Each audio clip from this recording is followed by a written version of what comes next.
नमस्कार।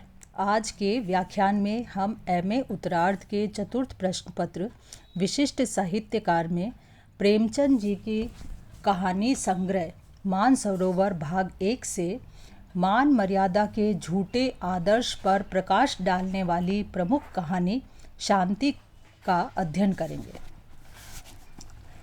कहानी के पात्र में मैंने अपने दिवंगत मित्र देवनाथ की पत्नी गोपा के व्यवहार को निकट से देखा परखा था। उसने सोचा था कि गोपा ने अपनी कुल मर्यादा का ना जाने कितना महान आदर्श अपने सामने रख लिया था। पगली इस भ्रम में पड़ी हुई थी कि उसका उत्साह नगर में अपनी यादगार छोड़ जाएगा। इस कथन से संकेत मिलता है कि गोपा अपनी मान मर्यादा इसी में समझती थी कि वह पुत्री का विवाह बड़े घर में अधिक दहेज देकर करे, ताकि लोग याद रखें कि पत्नी गोपा ने अपने पति की मान मर्यादा रख ली। वास्तविकता यह थी कि गोपा को अपने जीवन का निर्वाह करना भी कठिन था। मोहल्ले वालों ने उसकी पुत्री के विवाह के लिए दान दिया था। गोपा ने मान मर्यादा का ध्यान रखकर उसे कर्ज ही माना था। कहानी में गोपा को उस कर्ज को लौटाते हुए नहीं दिखाया गया है। इससे यही व्यक्त होता है कि गोपा मन में मान मर्यादा का ध्यान रखती थी, जिसे निर्वाहित करने की उसकी क्षमता ही नहीं थी और न उसके निर्वाह की विवशता थी। उसमें समझदारी भी नहीं थी कि वह अपनी आमदनी से अधिक खर्च करती। व्यक्ति को उतने ही पैर फैलाने चाहिए जितनी लंबी उसकी सौर हो। तेते पाँव पसारिए जेती लंबी सौर, कहावत ठीक ही है। गोपा ने पति देवनाथ भी कुछ इसी प्रवृत्ति के व्यक्ति थे। उनका दृष्टिकोण व्यवहारिक नहीं था, आदर्शवादी था। यहाँ लौकिक व्यवहार का कैसा निर्वाह होता है, यह उस व्यक्ति ने कभी न जानने की चेष्टा की थी।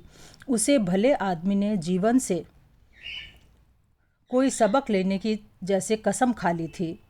देवनाथ जब मरे तब उनके मकान में बर्तन भांडे के सिवा कोई संपत्ति न थी। उन्होंने सदा उदारता दिखाई, मित्रों की वाहवाही लूटी। विडंबना यह कि उनके मरने के बाद उनकी विधवा पत्नी गोपा फिर भी अपने पति की मान मर्यादा बनाए रखना चाहती थी। वह अपनी पुत्री का विवाह ऐसी धूमधाम से करना चाहती थी, ऐसा उत्साह दिखाना चाहती थी कि नगर में उसकी यादगार रह जाए। वह यह ना जानती थी कि यहाँ ऐसे तमाशे रोज होते हैं और आए दिन भुला दिए जाते हैं। वह संसार में यह श्रेय लेना चाहती थी कि इस गई बीती दशा में भी लूटा हुआ हाथी 9 लाख का होता है। अपनी पुत्री सुनीता पर लाड़ प्यार का उसका तरीका भी अनोखा था। वह सुनीता से घर का कोई काम ना कराती थी, उसे कष्ट नहीं देना चाहती थी, जबकि लड़कियों को घर का जरूरी काम करना तो आना ही चाहिए।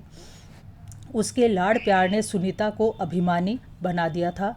इसी का परिणाम था कि वह केदार जैसे विनम्र स्वभाव के लड़के को पति के रूप में पाकर उससे समझौता ना कर सकी।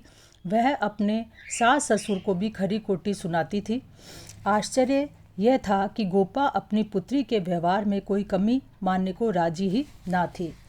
उसकी मान मर्यादा मिथ्या थी। गोपा ने पुत्री सुनीता के विवाह के लिए कई नए गहने बनवाए थे। जब देखो कुछ ना कुछ तैयारी करती रहती थी।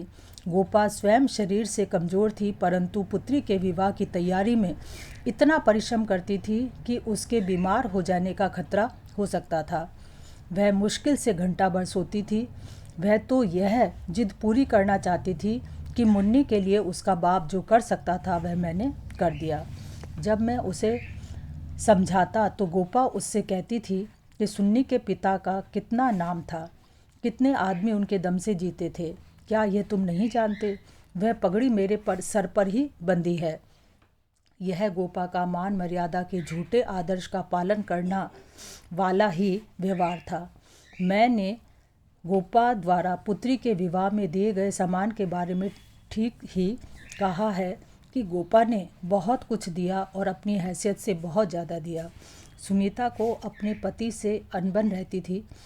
मैंने गोपा से पूछा था कि तुमने सुनीता को समझाया नहीं, तो गोपा कहती थी कि जो चाहता है उसे कलेजे में रख लूं कि कोई उसे कड़ी आंख से देख भी ना सके। गोपा का यह तरीका गलत था। अपनी झूठी मान मर्यादा के पीछे उसने अपनी पुत्री का जीवन चौपट कर दिया था। यदि उसने पुत्री को इतना सिर पर ना चढ़ाया होता और उसे समझौता करने के लिए समझाया होता तो सुनीता की जान नहीं जाती और ना केदार को ही घर से भागना पड़ता। वह बड़े गर्व के साथ कहती, वह उससे कोई संपर्क ना रखेगी, चाहे उसका सारा जीवन रोते ही कट जाएगा। उसने मैं को भी केदार के पास समझाने भेजा था। गोपा उसे शांत समझती थी कि मेरी पुत्री पति का शासन नहीं सहती। मदारी लाल ने सुनीता के बारे में ठीक ही कहा था कि सहिष्णुता तो उसने सीखी ही ना थी। वह अपने पति को अभिमान से या उपेक्षा से परास्त करना चाहती थी और गोपा फिर भी अपनी पुत्री का पक्ष लेती थी। पुत्री को स्वाभिमानी कहकर उसकी प्रशंसा करते जाना गोपा के मिथ्या मान मर्यादा का पालन करने वाला व्यवहार था। नारियों में जो सेवा, त्याग, प्रेम के गुण होते हैं वे सुनीता में नहीं थे। गोपा को इसकी चिंता भी ना थी। सुनीता ने कहा था कि किसी तरह का समझौता करना मेरे लिए असंभव है। नतीजे की मैं परवाह नहीं करती। पुत्री के ऐसे व्यवहार को भी गोपा गर्व करने योग्य मानती थी। स्पष्ट है कि इसमें मान मर्यादा का झूठा आदर्श था। गोपा तो सुनीता द्वारा आत्महत्या किए जाने पर भी यही कहती थी कि मेरी सुन्नी सचमुच देवी थी। उसके पिता होते तो आज सुन्नी की प्रतिमा बनाकर पूजते। लेखक ने इस प्रकार से गोपा के व्यवहार पर व्यंग किया है। अतः प्रस्तुत कहानी में और इसका शीर्षक पूर्णतया कहानी से जुड़ा है। यह गोपा की विचित्र प्रकार की शांति का द्योतक है।